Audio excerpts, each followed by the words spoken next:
Cleopatra was born into a world of great power and incredible wealth. She was a princess in Egypt, part of a long line of rulers called the Ptolemies. Her family came from Greece a long time ago, but they ruled Egypt for almost 300 years. From a very young age, Cleopatra was surrounded by luxury in the grand city of Alexandria. This city was a center of learning and culture, filled with amazing buildings and the most famous library in the ancient world. She was not just another princess, she was prepared for a life of leadership from the moment she was born, learning about politics, history, and the traditions of her kingdom. Her childhood was not always easy or peaceful, however. The Ptolemaic court was a place of dangerous secrets and intense rivalries. Family members often fought each other for control of the throne, and loyalty was a rare and precious thing. Cleopatra learned quickly that to survive, she had to be smart, watchful, and very careful about who she trusted. She saw her father, King Ptolemy XII, struggle to keep his power and deal with the growing influence of Rome. These early experiences taught her valuable lessons about the delicate balance of power and the constant threat that came from both inside and outside her kingdom. Unlike many women of her time, Cleopatra received an excellent education. She was incredibly intelligent and had a great love for learning. It is said that she was the first ruler in her family to learn the Egyptian language, which showed her deep respect for the people she would one day rule.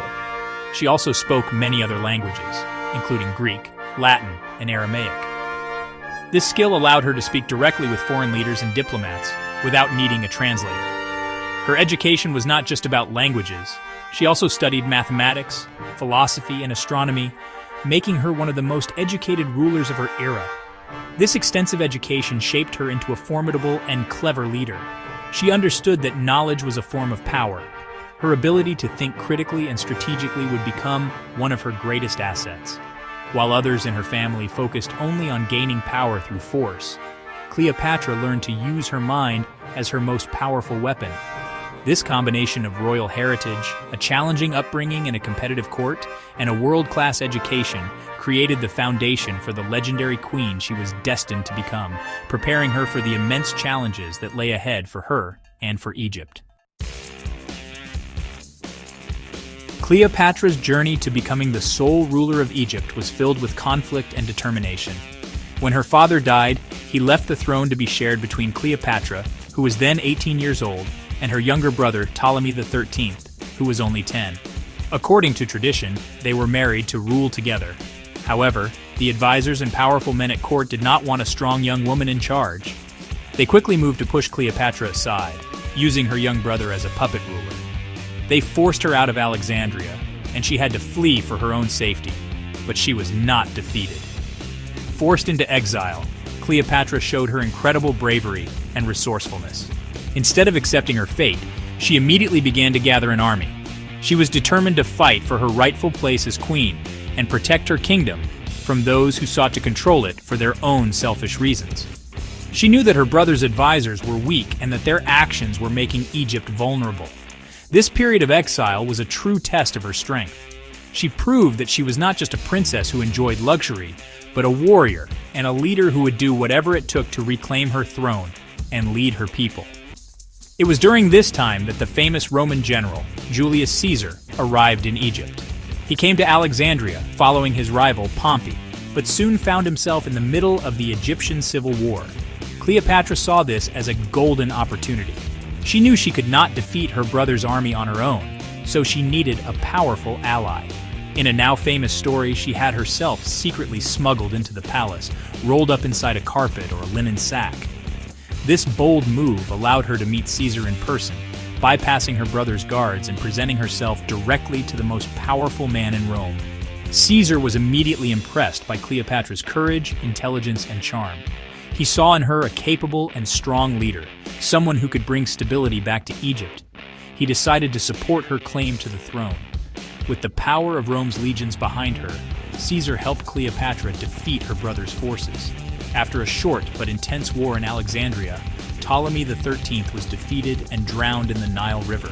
At last, Cleopatra was the undisputed queen of Egypt, her power secured not just by her birthright but by her own daring actions and her crucial alliance with Rome. With her throne secure, Cleopatra's main goal was to protect Egypt's independence. She knew that the growing power of Rome was the biggest threat to her kingdom. Instead of fighting Rome directly, a battle Egypt could never win, she decided to use diplomacy and personal relationships to her advantage. Her relationship with Julius Caesar was more than just a political alliance. They also had a son together, whom she named Caesarion, meaning Little Caesar. This child was a powerful symbol of the bond between Egypt and Rome, and Cleopatra hoped he would one day rule both empires, uniting the East and the West. Cleopatra and Caesarion spent time in Rome as guests of the great general. While there, she made a strong impression on Roman society, though not everyone was happy to see a powerful foreign queen in their city. Her presence was a reminder of Egypt's wealth and influence. However, this promising future was shattered when Caesar was assassinated in 44 BCE. His death plunged Rome into another civil war and left Cleopatra and her son in a very dangerous position.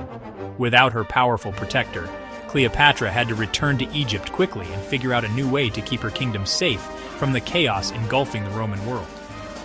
After Caesar's death, the Roman world was divided between his heir, Octavian, and his most trusted general, Mark Antony. Cleopatra once again saw an opportunity to form an alliance that would protect Egypt. She arranged a spectacular meeting with Mark Antony in the city of Tarsus. She arrived on a magnificent golden barge with purple sails, dressed as the goddess Venus. Antony, who saw himself as the god Dionysus, was completely captivated by her intelligence, her wit, and her display of immense wealth. Their meeting was a masterclass in political theater, designed to show him that Egypt was a valuable and powerful ally. The alliance between Cleopatra and Mark Antony quickly grew into a deep and passionate love. They became partners in both politics and life, and together they had 3 children. For over a decade, they ruled the eastern part of the Roman territories from Alexandria, creating a powerful rival center to Rome itself. Antony gave Cleopatra control over lands that had once belonged to Egypt, helping her restore the former glory of her kingdom. For a time, it seemed that Cleopatra's strategy had worked. She had found a new Roman partner who respected her as a ruler and was willing to help her achieve her goals. The powerful partnership between Cleopatra and Mark Antony was seen as a major threat by Octavian in Rome. He was a clever and ambitious politician who wanted to be the sole ruler of the Roman world. Octavian used propaganda to turn the Roman people against Antony and Cleopatra. He portrayed Antony as a man who had abandoned his Roman duties for a seductive foreign queen. He claimed that Cleopatra wanted to conquer Rome and move its capital to Alexandria.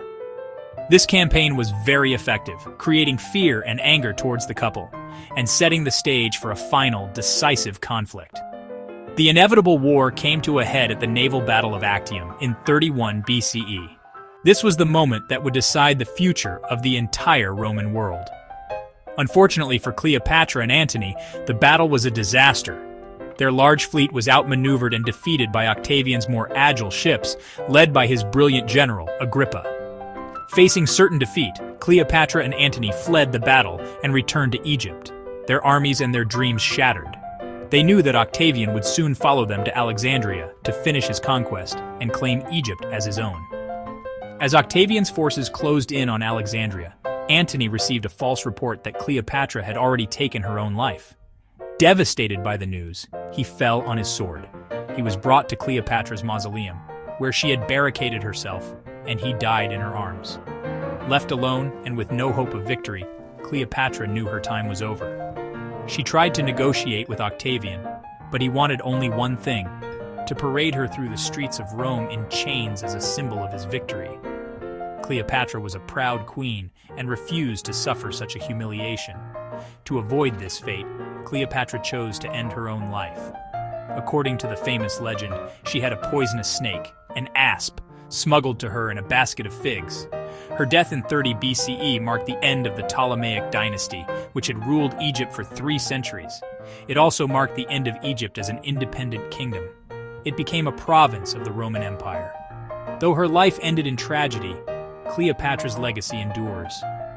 She is remembered not as a defeated queen, but as a brilliant, brave, and powerful leader who used her intelligence and determination to fight for her country until the very end.